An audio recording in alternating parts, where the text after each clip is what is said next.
L'Haftara de cette semaine, comme on a l'habitude de parler de l'Haftara, je vais juste mentionner les premiers versets de l'Haftara où le prophète nous raconte, Yecheskel, que Dieu lui donne cette image, ce message, de prendre 2 morceaux de bois, sur un inscrire le nom de Yehuda, sur l'autre inscrire le nom de Yosef et les mettre ensemble, que ça devienne un. Ceci est par rapport à la paracha de cette semaine où la Torah nous raconte au début.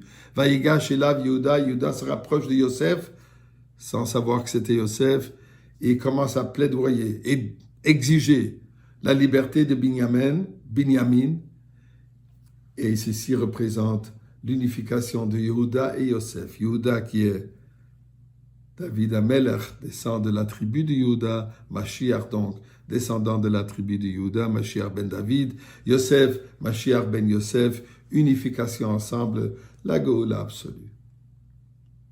Eh bien, très relié aujourd'hui même, le jour d'Asara B'Tevet, le jeûne d'Asara B'Tevet.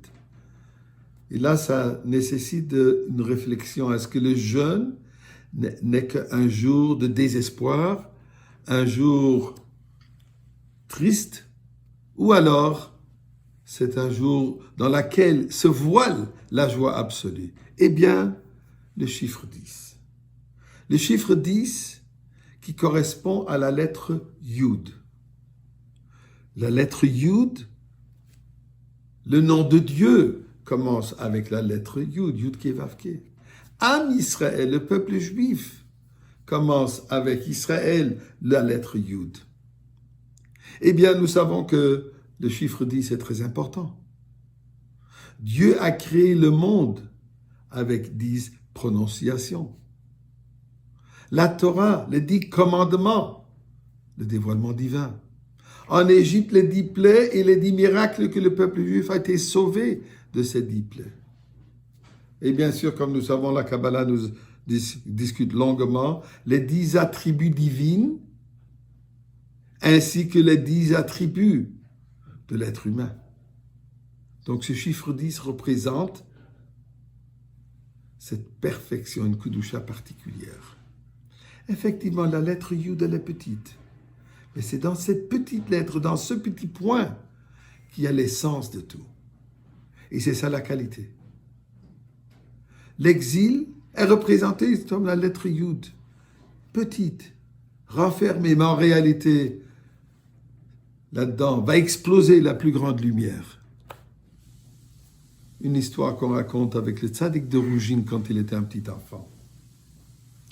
Il étudiait le Chumash, ou le Sidour, et son melamed, son prof, qui lui dit, mon enfant, à chaque fois que tu vois 2 petits points à côté de l'autre, 2 Yud, sache que ça c'est le nom de Dieu. Et quand tu vois ça dans le texte, prononce ça comme le nom de Dieu. Puisque parfois on raccourcit le nom de Dieu, on le met juste 2 lettres, 2 petits points.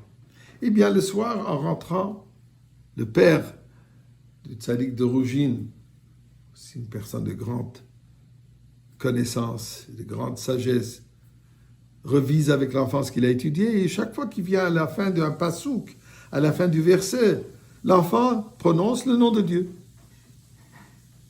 Père qui est un peu surpris, c'est quoi ce comportement? Il demande à son fils, c'est quoi ça? Il dit, voilà, le prof nous a dit qu'à chaque fois qu'il y a 2 petits points, ça représente le nom de Dieu. Donc à la fin du verset, il y a 2 petits points, c'est le nom de Dieu. Il dit, non mon fils, ça dépend comment les 2 petits points sont. S'ils sont un à côté de l'autre, quand il y a 2 Yud, 2 juifs, un à côté de l'autre, là, c'est Dieu. Mais quand c'est un au-dessus de l'autre, là, ça devient la fin du verset. Ça coupe, c'est la fin. Donc, notre mission, elle est, comme il est marqué, le prophète de nous dire que le jour de deuil sera transformé en jour de joie. Yafrou yamim elu le sasson le simcha. Pour transformer ce jour d'Asara B'Tevet,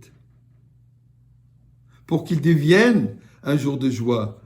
Vayigash, les 2 Yud, Yehuda et Yosef, les 2 Yud, se mettent ensemble. C'est à nous de s'unifier avec un autre juif.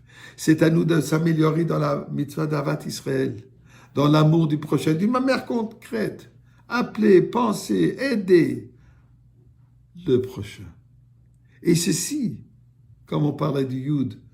Tevet, d'après l'ordre des mois, Nissan c'est le premier, Tevet c'est le 10e mois. Donc au 10e jour du 10e mois, nous avons 2 Yud.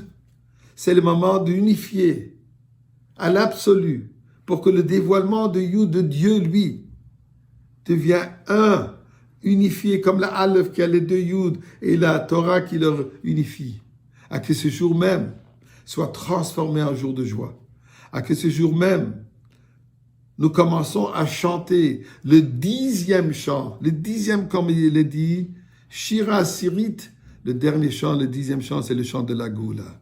Alors, chantons aujourd'hui le chant de la Goula. Chantons aujourd'hui avec la joie, la simcha de la Goula. Et nous allons fêter ce Shabbat déjà dans le Beth Amikdash suite à la transformation de ce jour de deuil, de jour de jeûne, en jour de simcha. Yom Tov. Shabbat Shalom, Chag Sameach.